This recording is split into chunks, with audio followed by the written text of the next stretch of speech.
Welcome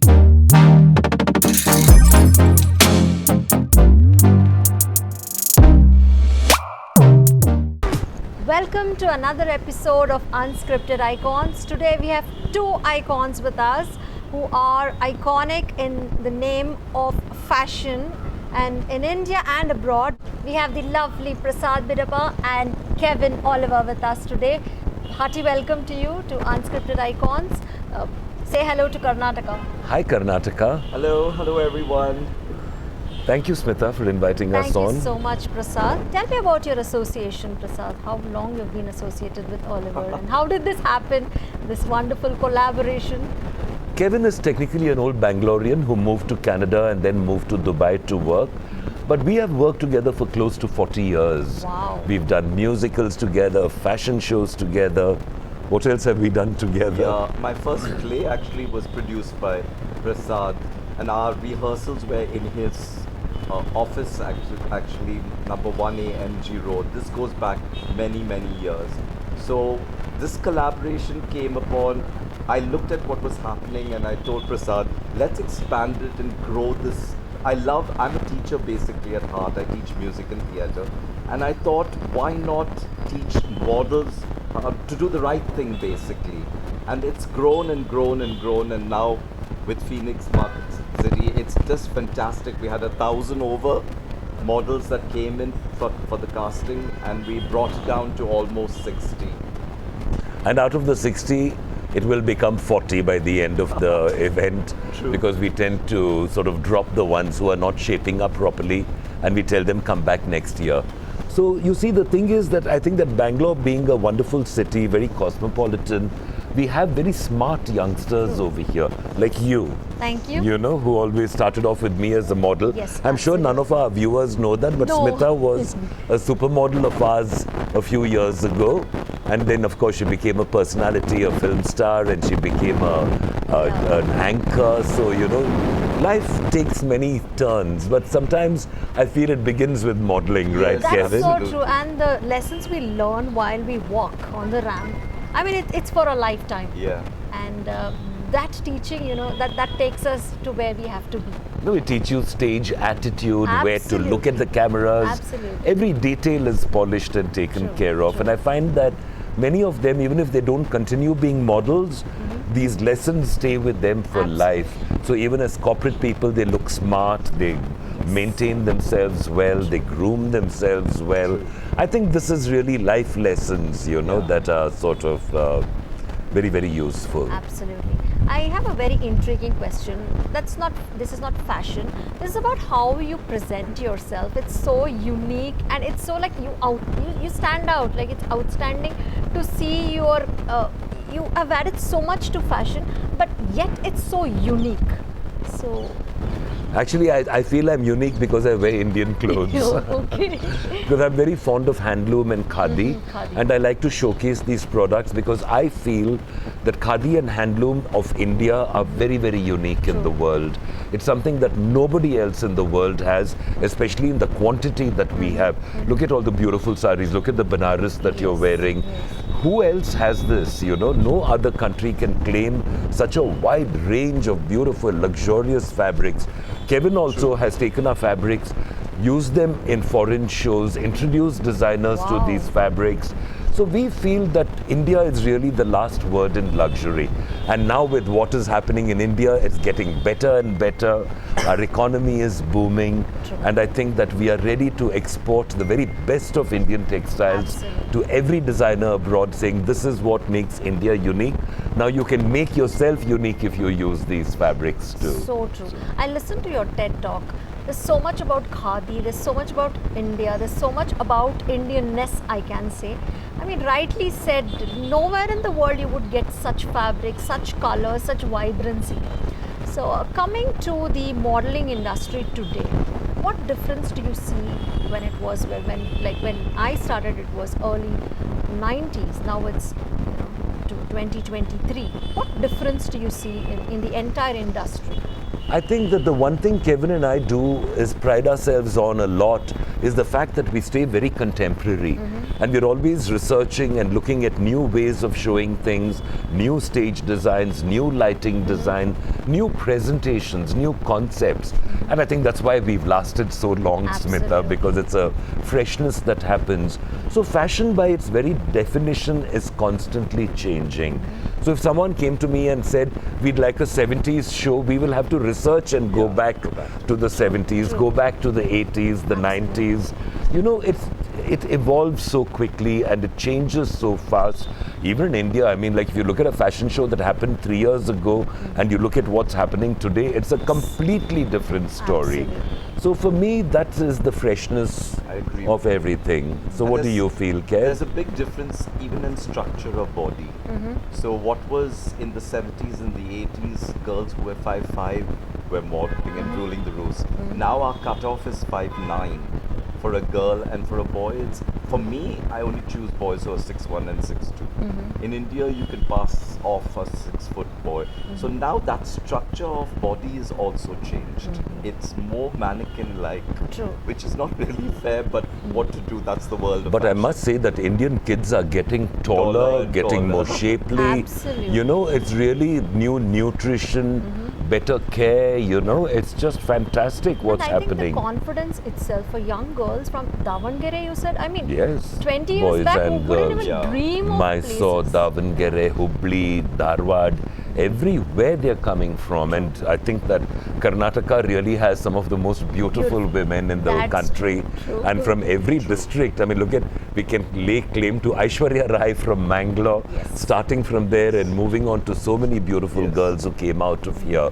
So I think that it's in India, the evolution of fashion is something that is very exciting, and we hope that it never stops. Yes, and it keeps growing. Yeah. I must ask you, who's your fashion icon? My fashion icon would be someone like Karl Lagerfeld Wow. from the Western Hemisphere. And in India, it would be a great textile historian called Martan Singh. I learnt a lot about textiles from him. And among the designers, I love Abraham and Thakur. I love Rajesh Pratap Singh. I love Ritu Kumar. She's always doing such beautiful work. Who are your favorites, Kev? That's an Oh my interesting God, question. I adore Alexander McQueen. I am slightly freaky in my choices. I love the drama and the theatre he brings to his stuff. And among the Indian designers, I actually am a big fan of Sabyasachi. And I think he's capable of doing everything. I saw recently his ready-to-wear collection, and I thought it was so international and yet so Indian.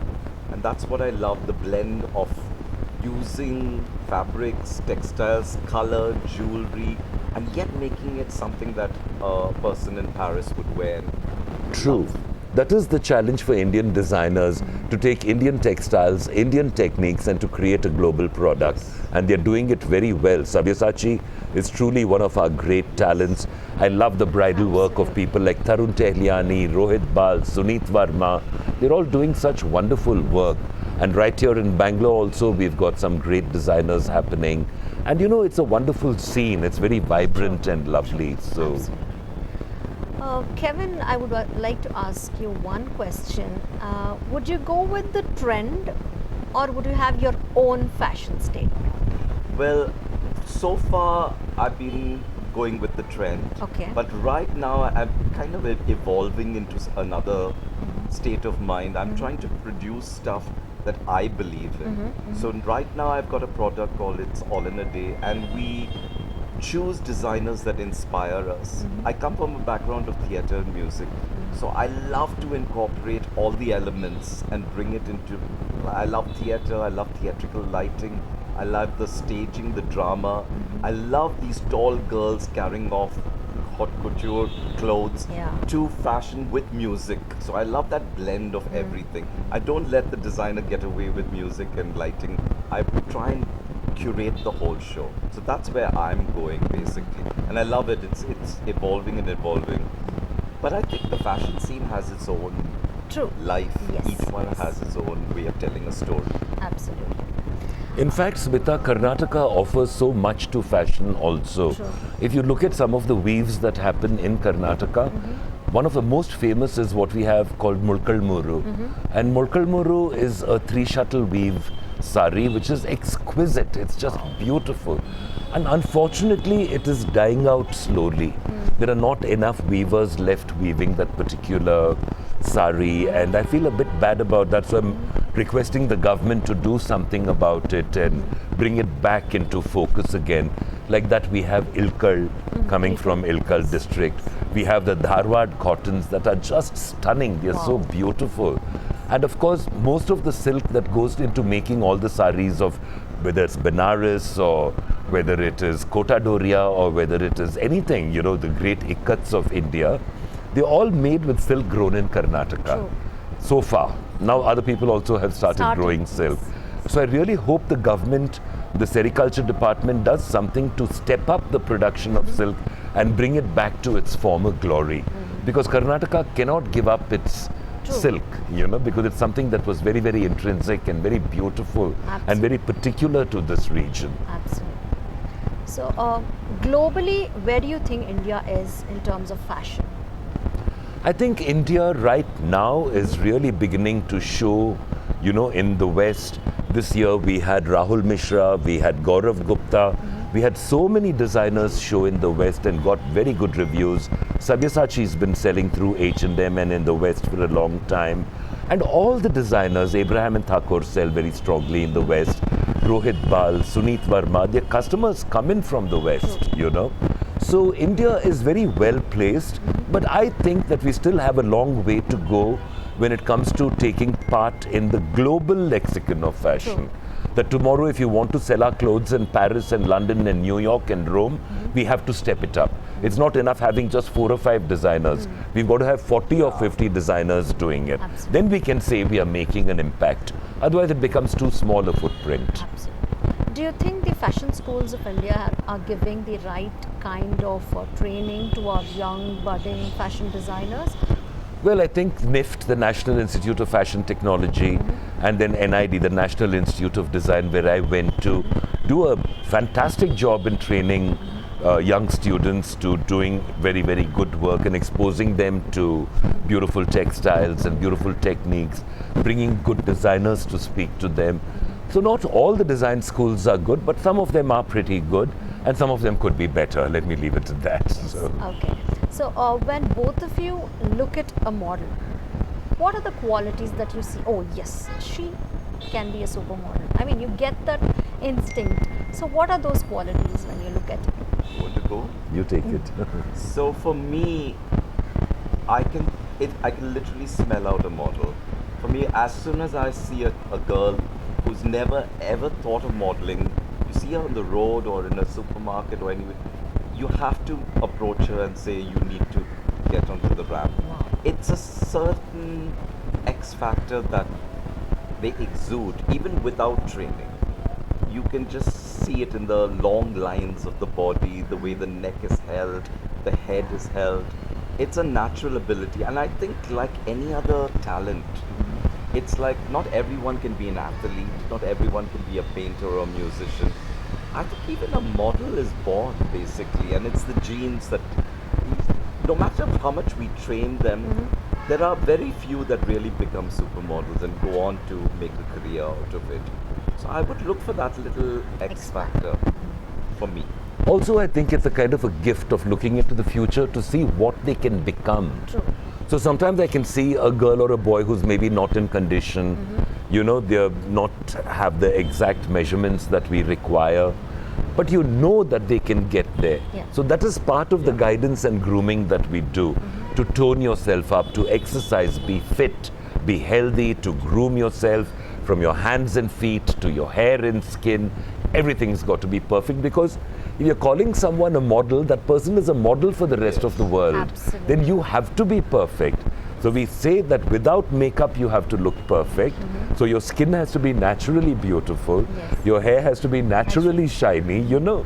That is true beauty. But in India, we have some very beautiful young people, and that's really wonderful that girls like Deepika Padukone, Anushka Sharma, Jacqueline Fernandez, Yes. all of them went through this training and came out on top.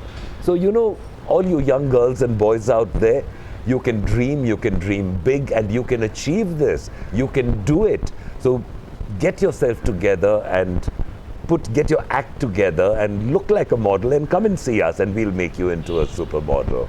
Wow, that's so well said. You know, it's so that pep talk is so important for all models, and the breaks that you give. Yeah. You know, it's 4 inch, 5 inches of heel, and we walk, and then the minute they say break, it is Kick off your shoes and relax. Yeah. absolutely. So this show is also called as unscripted icons. That means you have paved your way to success without a script. So, starting from Kevin, like, what's your script to success to where you are today?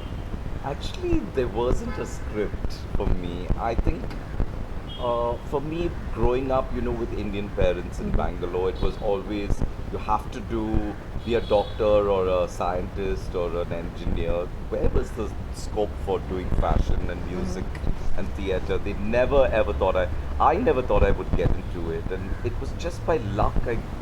And having Prasad, actually, to tell you the truth, who was my first mentor, and I fell into it because even my sister used to model, and she was only 5'5" at that time, doing Bombay dyeing and things like that. So that kind of background, then it started growing.